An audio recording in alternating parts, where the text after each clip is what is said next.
دھند کے باعث فلائٹ شیڈیول متاثر ہے۔ آج بھی 30 پروازیں منسوخ کر دی گئی ہیں، جبکہ حد نظر محدود ہونے کی وجہ سے 6 غیر ملکی پروازیں متبادل ایئرپورٹس منتقل کر دی گئیں۔ شارجہ سے اسلام آباد کے لیے PK 182، جدہ سے پشاور کے لیے ER 852 لاہور اتار لی گئیں، جبکہ کویت سٹی اور شارجہ سے سیالکوٹ کی پروازیں PK 240 اور 210 لاہور اتار دی گئی ہیں۔ دبئی سے اسلام آباد کی پرواز PK 234 کو لاہور اور جدہ سے پشاور کی پرواز PK 736 کو اسلام آباد منتقل کر دیا گیا۔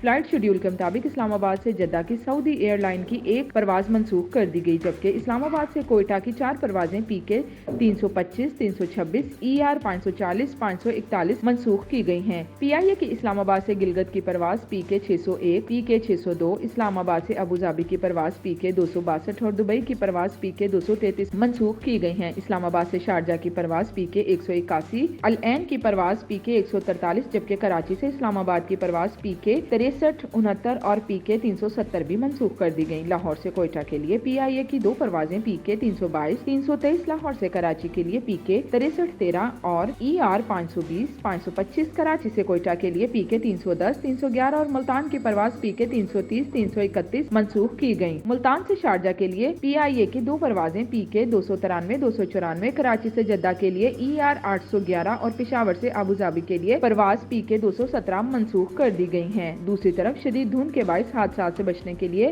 کئی موٹر ویز کو ٹریفک کی آمد و رفت کے لیے عارضی طور پر بند کر دیا گیا ہے۔ دھند کے سبب پشاور سے اسلام آباد تک موٹر ویز بند ہیں۔ موٹر وے پولیس کے ترجمان کے مطابق اسلام آباد سے کوٹ مومن تک بھی موٹر وے دھند کے باعث بند ہے۔ دھند کے سبب ہکلا سے کوٹ بیلیاں تک موٹر وے بھی بند ہے۔ ہزارہ موٹر وے برہان سے شاہ مقصود تک، Swat express way colonel Sher Khan سے چکدرا تک بند ہے۔ ترجمان موٹر وے پولیس کے مطابق دھند کے سبب موٹر وے بند کرنے کا مقصد حادثات سے بچاؤ ہے۔